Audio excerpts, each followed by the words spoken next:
Bonjour, j'ai choisi le livre Le pigeon doit aller à l'école. C'est un livre qui a des textes et des illustrations de Mo Williams. Donc ça ici, j'ai choisi ça parce que premièrement, je vais y aller avec le passionnel pour commencer. Euh, c'est un livre qui s'apprête très bien aux enfants de la maternelle en début d'année parce que c'est un pigeon, dans le fond, qui vit beaucoup d'anxiété, qui vit beaucoup d'angoisse avec l'arrivée de l'école, parce que c'est une nouveauté. C'est un pigeon qui croit tout connaître, qui croit qu'il n'y a pas de besoin d'aller à l'école, mais en fait, on réalise à travers le livre que il ne veut pas aller à l'école parce que ça l'angoisse, puis il ne sait pas à quoi s'attendre. Je trouve ça super bien pour les élèves de maternelle qui entrent à l'école, de lire ça en début d'année, pour qu'ils puissent se reconnaître un petit peu dans le pigeon, puis réaliser qu'ils ne sont pas les seuls et que c'est tout à fait normal d'être inquiet vers l'inconnu. Pour ce qui est de la forme du livre, si on veut, comment il est fait, je le trouve bien parce que sa grosseur amène une proximité des élèves, donc ça les force un petit peu à s'approcher, puis ça amène une proximité avec l'enseignant en début d'année, c'est super important, je pense.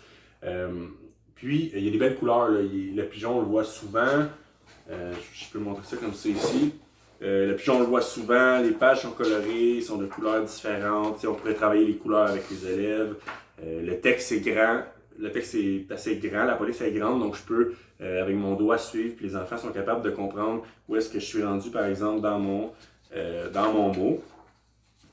Donc je le trouve très bien, puis il est très expressif. Là. Donc on va voir ici là, des points d'exclamation, souvent comme ça, des motifs autour de la tête qui va montrer qu'il vit un stress ou qu'il est en train de suer, par exemple, des plumes qui volent un petit peu. C'est un petit peu comique, là. C'est, le pigeon il est en panique, puis je trouve que par les images, on le sent très bien. Donc voilà, pour ce qui est de la forme. Également, je trouve qu'il y a une belle interaction avec le lecteur. Le pigeon s'interpose à travers le titre, donc il y a comme une relation lecteur, pigeon et auteur, si on veut. Donc voilà, tu vois aussi là, il y a quelque part ce qu'on interpelle, on va le voir pendant la lecture, mais on interpelle vraiment le lecteur, donc l'enseignant doit un petit peu discuter avec le pigeon à quelques reprises jusqu'à un certain degré. Donc voilà, c'est le livre que j'ai choisi et que je trouve très bien et très rassurant pour les enfants là, de maternelle qui entrent à l'école.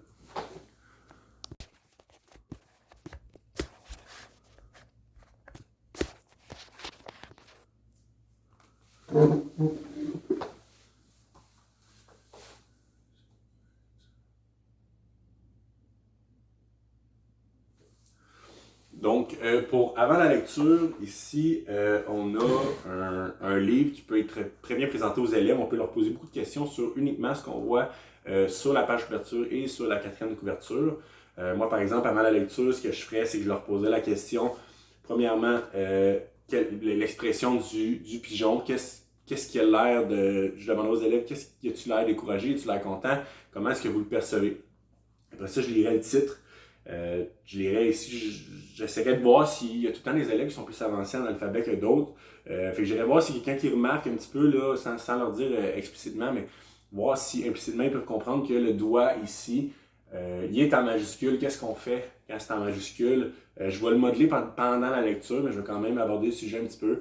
Peut-être du point d'exclamation, je pourrais également faire le tour, mais je vais vraiment lire le titre et voir ici le ben voyons, il va être hyper important pour que les enfants comprennent que le pigeon, il vient en interaction avec le texte, ce que je trouve hyper intéressant parce que ça crée trois niveaux à notre lecture. Ça crée le niveau du lecteur, donc il y a l'enseignant qui va lire le livre, il y a le pigeon qui interagit avec ce qui est dit dans le livre. C'est comme si le pigeon réagissait à l'auteur. Donc on a vraiment le lecteur, comme j'ai dit en présentation du livre, on a le lecteur, le pigeon et l'auteur qui entre en interaction, ce que je trouve super intéressant pour les élèves. Ça démontre une belle créativité de l'auteur. Ensuite de ça, donc voilà, je présenterai ça ici. Je pourrais faire une petite aparté sur le fait que je trouve très intéressant que les textes et les illustrations sont faites par la même personne. Il y a ça que je trouve bien aussi dans le livre. Ensuite de ça, je pourrais présenter une page aux élèves. Je crois que je choisirais là, elle qui est très très expressive. Là. C'est elle ici. Donc juste cette image-là, ça leur raconte rien.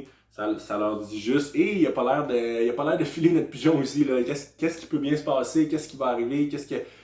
Comme essayer de faire en sorte que les élèves puissent se situer un petit peu dans leur appréhension du livre. Fait que je leur présenterai uniquement elle, juste pour qu'ils réalisent que je pense qu'il va être en panique, le pigeon. C'est ça, c'est vers là que je voudrais amener les élèves dans la présentation d'avant la lecture. Puis pour ce qui est des éléments vus dans le cours, je trouve hyper... ce livre-là, il est super pour le fait des éléments prosodiques. Donc tout ce qui est... c'est les éléments prosodiques, tout ce qui est intonation. Il y a tellement de mouvements dans ce livre-là. Le fait qu'il y a beaucoup de points d'exclamation, qu'il y a des gros titres, qu'il y a des éléments, comme j'ai dit, très émotifs. Donc, ça l'amène l'enseignant à ne pas avoir le choix de modeler une lecture émotive, puis de ne pas avoir le choix de mettre de l'intonation. Là, peut-être plus ici, on a beaucoup de majuscules, point d'interrogation suivi d'un point d'exclamation qui amène des questionnements, qui amène l'auteur, pas l'auteur, pardon, l'enseignant à mettre de l'intonation puis de bien choisir son thème de voix au bon moment. Donc, si ici on dit je n'aime vraiment et on répète vraiment, ben on respecte pas l'auteur à ce moment-là. Il faut vraiment faire, il faut vraiment, il faut lire vraiment. Ensuite, vraiment, il faut vraiment mettre de l'emphase sur l'accentuation. Puis ici, les points de suspension, c'est quelque chose qui est vu aussi dans le livre beaucoup. Qui amène vraiment l'auteur. Le livre l'auteur guide bien le lecteur à s'assurer de mettre les bons éléments prosodiques aux bons endroits. Pour ce qui est une question d'articulation, ce livre-là demande une pratique avant parce que il y a un moment où le pigeon dans le livre il est tout étourdi puis il se pose plein de questions une à la suite de l'autre, mais si on veut vraiment que ça ait un effet, que les élèves se reconnaissent vraiment, parce que dans la tête d'un élève, c'est probablement comme ça que ça se passe, c'est qu'ils se posent plein de questions, une en rafale.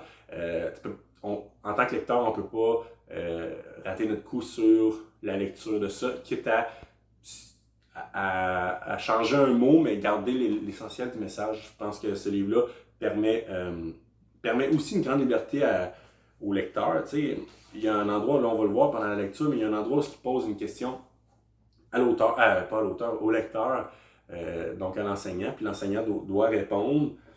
Donc il y a une belle interaction, là, il y a une belle place à la créativité pour les enseignants. C'est un beau... ce livre-là est un très beau champ de... C'est un très beau terrain de jeu, c'est ça, c'est le mot que je cherchais. Voilà. Je trouve un élément qu'en réécoutant mon première vidéo, j'ai comme omis. Ici, on voit deux autres œuvres de l'artiste. De l'artiste et de l'auteur, en fait, parce qu'il fait les deux. Je trouverais ça bien de le dire aux élèves avant la lecture pour un petit peu les initier au réseau littéraire, les initier au fait que si on aime un artiste, on a toujours un artiste, un auteur, on a toujours l'option d'aller voir d'autres œuvres. Puis ici, on en a comme deux exemples. C'est quelque chose que je ferais sûrement là, avant la lecture. On explique ici aussi que Mo Willems, c'est il a été scénariste pour Sesame Street. Donc peut-être qu'il y a des élèves qui pourraient connaître ça déjà, essayer de créer un lien, un sentiment d'appartenance ou un but d'écoute de nos élèves. Donc, durant la lecture, je pense que je vais faire ça un petit peu immersif pour toi, Marie-Daphné. La caméra, c'est toi, puis j'ai d'autres élèves là, de faux élèves que j'ai ici. Donc, c'est comme si tu étais un petit peu à ma gauche. Je vais lire le livre de cette manière-là, comme si tu étais une des élèves en classe. Donc voilà, je vais commencer comme ça. Donc aujourd'hui les amis, on va lire un livre qui est de l'auteur Mo Willems. Mo Willems a écrit ce livre-là, mais il a aussi fait les illustrations. Donc c'est intéressant de voir que quelqu'un peut faire les deux. Donc le titre, le pigeon doit aller à l'école. Regarde le pigeon, qu'est-ce qu'il fait ici là? Ah, moi j'ai l'impression, là, je regarde ça, moi j'ai l'impression que il est pas trop sûr de ce qu'il dit ici là. On lui dit, le pigeon doit aller à l'école, puis lui il dit, ben voyons.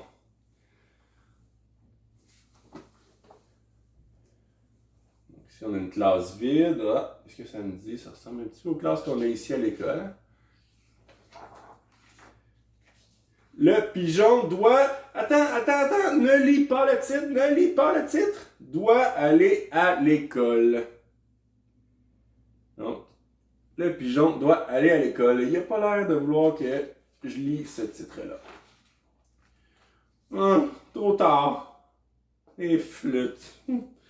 Pourquoi je dois aller à l'école? Pourquoi je dois aller à l'école? Hein? Pourquoi je dois aller à l'école? Je sais déjà tout. Vas-y, vas-y. Pose-moi une question. N'importe laquelle. OK. Il veut que je pose une question? Parfait. Monsieur le pigeon, combien y a-t-il de planètes dans l'univers? Tiens.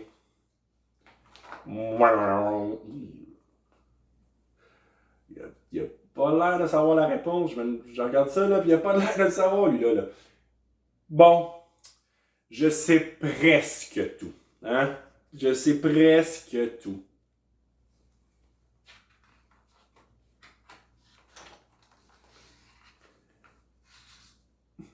Est-ce que l'école commence le matin? Car tu sais comment je suis le matin, hein? Ce n'est pas joli. Moi aussi, j'étais un petit peu comme ça, les amis, le matin. C'est pas joli.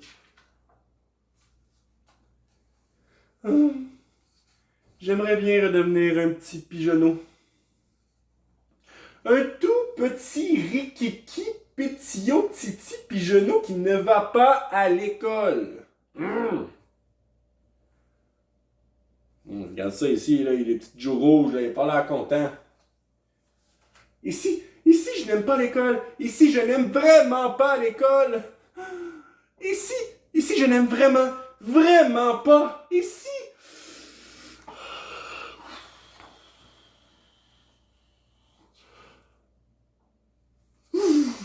Eh, boy, ça va pas, là. Qu'est-ce qui... Je regarde ça, là, puis il n'y a pas de l'air de bien aller. Il en perd des plumes.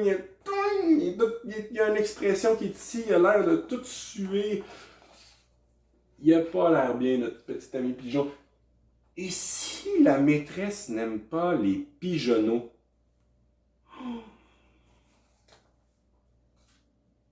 Quoi? Et en plus, il faut travailler?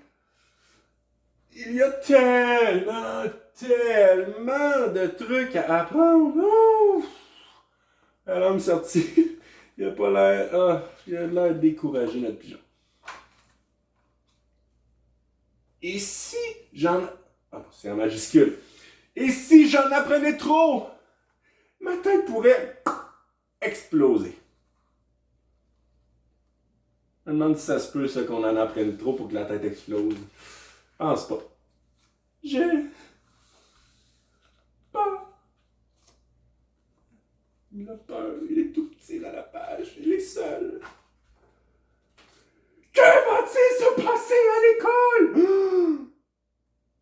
Mais que va-t-il se passer à l'école?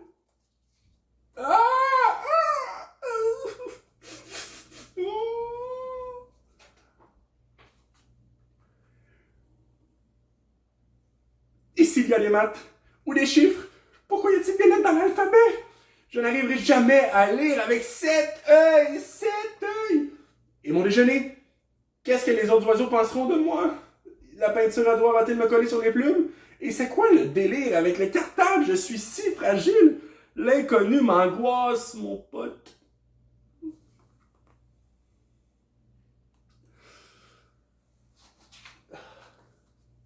Je devrais pouvoir me préparer avant avec un expert et des livres et des salles de classe et d'autres oiseaux avec qui travailler et jouer. Peut-être même avec une cour de récré.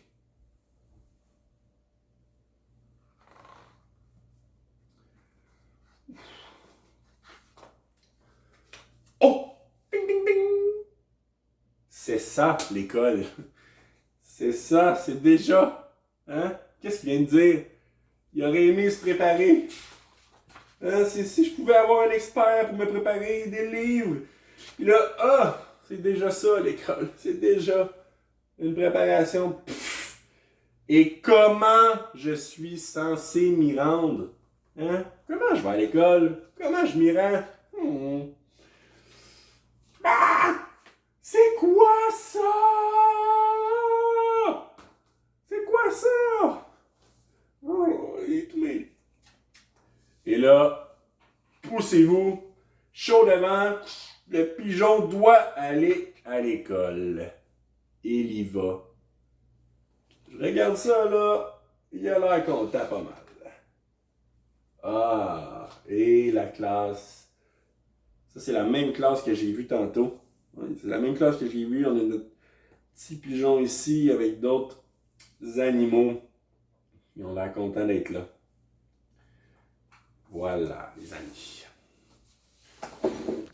Pour les points forts, mon analyse un petit peu de mon vidéo, points faibles, j'ai remarqué beaucoup, je dois dire beaucoup de points faibles, mais je vais commencer par les points forts. Okay? Donc, j'ai 2 minutes. C'est 2 minutes environ. Donc, pour les points forts, je pense que j'ai une bonne intonation de voix, je sais où placer mes expressions, je sais quand parler plus fort, je sais quand accélérer mon rythme de voix. Je pense que j'ai été quand même bon pour avoir une intonation adéquate quand il se pose des questions, quand tu sens qu'il est plus, là c'est vraiment plus dans la théâtralité, mais quand il est plus anxieux. Je pense que physiquement, j'apporte un gros aspect à l'histoire, puis c'est comme ça aussi quand je lis à peu près tous les livres, là, je suis vraiment pas statique je suis vraiment pas statique dans ma lecture. Je pense que ça amène l'enfant à être attentif, puis ça attire son attention carrément. Autre chose, au niveau plus négatif, ben en fait, négatif, je dirais que il y a la série où il y a beaucoup de, où il y a beaucoup de carreaux, là, où il se pose beaucoup de questions. Là, parce que je le cherche, je ne le trouverai pas. Mais je trouve que j'ai lis vite. Même si ça se fait vite, en fait, je pense que je devrais transitionner vite entre les carreaux. Mais je pense que j'ai lu trop rapidement les textes. Là, il y a une partie ici là, que je me souviens plus ce que j'ai dit, mais on ne saisit pas bien, même en tant qu'adulte, là, ce que j'ai dit. Fait qu'il faut que ce soit en rafale, mais il faut aussi que ce soit compréhensible, surtout pour des enfants là, de 4 et 5 ans. Parce que c'est avec ça que je vise, c'est avec cette clientèle-là que je vise avec mon livre.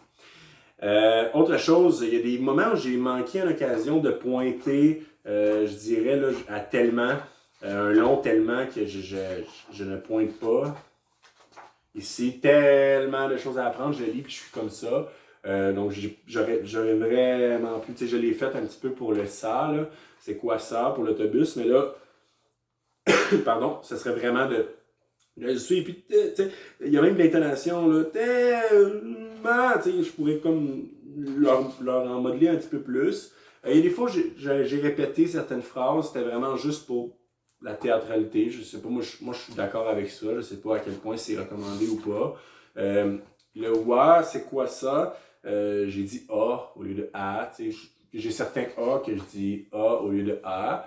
Je pense que d'instinct, c'est un souci d'être près des élèves et qu'ils puissent se reconnaître.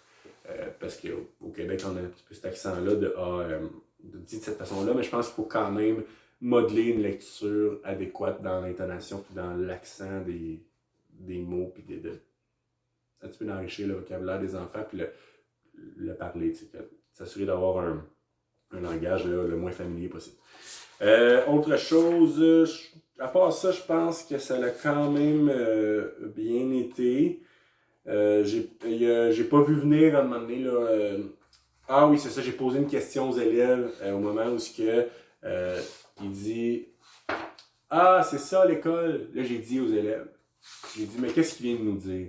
J'aurais pu apporter ça comme Ah, c'est ça l'école. Mais l'avoir vu venir, avoir été mieux préparé, j'aurais pu, avec mon intonation, préparer à ça. Je l'avais pas fait. Fait que quand j'ai vu ça, j'ai dit, ah, faut que je revienne en arrière parce qu'ils vont peut-être pas avoir suivi. Fait que ça aurait été un point là, à savoir, à être prêt. Puis quand j'ai posé la question, je l'aurais posé à eux, mais j'aurais dû me dire à moi, j'aurais dû me dire, ah, c'est ça l'école. Qu'est-ce qu'il veut dire, c'est ça l'école? Là, je serais juste revenu, puis j'aurais relu. Puis après, j'aurais pu mieux faire comprendre un petit peu, mieux modéliser ma lecture. Puis voilà. Ici, là, j'aurais pu, quand il dit, puis comment je suis censé m'y rendre, je pense que j'ajouterais, je vais peut-être me mettre un post-it, je pense que j'ajouterais en dessous, là, mentionner, il se trouve encore des excuses après avoir réalisé que quand même, c'est à ça que ça sert à l'école. Puis, Voilà, je pense que en gros, c'est pas mal ça mon analyse. Point fort, intonation, élément prosodique, point faible, plus au niveau de l'utilisation de l'album, de comment je pointe, à quel moment que j'utilise mon doigt pour utiliser la ponctuation, l'emphase avec l'hyperbole des lettres, si je peux appeler ça comme ça, mais l'exagération, en fait, là, d'aligner des lettres une à la suite de l'autre pour que les enfants puissent comprendre là, vraiment que quand il y a plusieurs lettres, là, il faut que tu dises tellement, pas juste tellement, tu sais. Je pense que c'est vraiment ça pour mon analyse. Merci de ton écoute et à la prochaine!